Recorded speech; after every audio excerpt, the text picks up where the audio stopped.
বিশেষ গুরুত্বের সাথে কোরআন তেলাওয়াত করা। কারণ রমজান মাসের পরিচয় দিতে গিয়ে আল্লাহ তাআলা কোরআনে বলেছেন, শাহরু রমাদান আল্লাযী উনজিলা ফীহিল কুরআন।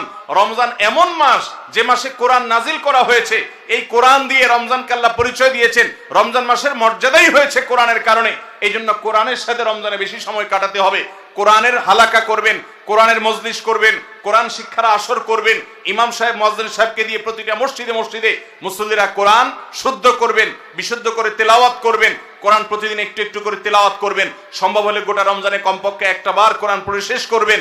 তারাবিতে তো শুনবেনই, এর বাইরেও কোরআন তেলাওয়াত করবেন। অনেকে আছে 11 মাস কোরআন পড়ার তৌফিক হয় না।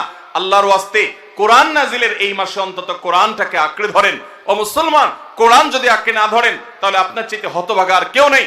এই জন্য কোরআন নাজিল মাসে বিশেষ গুরুত্বের সাথে আমাদেরকে 17 নম্বর আমল কোরআন তেলাওয়াত করতে হবে।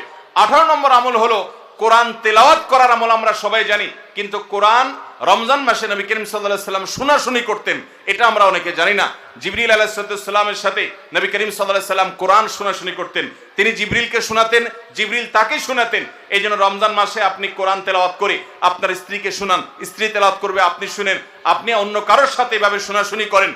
এইটাও রমজান মাসের বিশেষ গুরুত্বপূর্ণ আমল। সেই সাথে কোরআন বুঝে পড়া, কোরআনের ব্যাখ্যা জানার চেষ্টা করা, অর্থ সহকারে জানার চেষ্টা করা, কোরআনের কি আছে, আল্লাহ কি বলেছেন, সে ইলমটা অর্জন করার এক বিরাট প্রয়োজনীয় সময় মুহূর্ত হলো রমজান মাস। 18 নম্বর আমল হলো তাহলে কোরআন শোনাশুনি করা।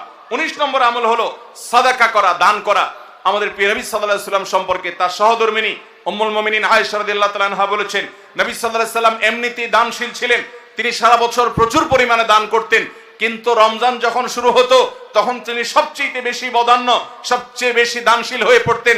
তার দানশীলতা এত বেড়ে যেত যে মুক্ত বাতাস যেরকম সব জায়গায় পৌঁছে যায়, যে জায়গায় মানুষ চায় দরজা খুলে রাখে সেখানেও যায়, কোন একটা ফাঁক ফোকর পেলে সেই জায়গায়ও মুক্ত বাতাস প্রবেশ করে।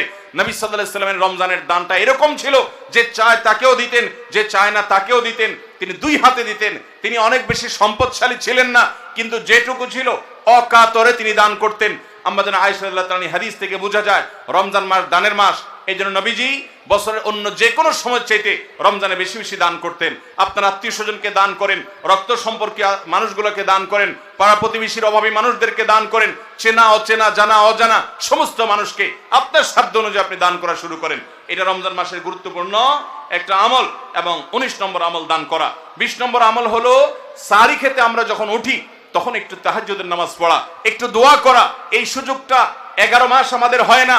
তাহাজ্জুদের নামাজ এত গুরুত্বপূর্ণ যে কোরআনে কারিমে আল্লাহ রাব্বুল আলামিন এই নফল আমলের নির্দেশ করেছেন, অমিনাল লাইলি ফাতাহাজ্জাদ বিহি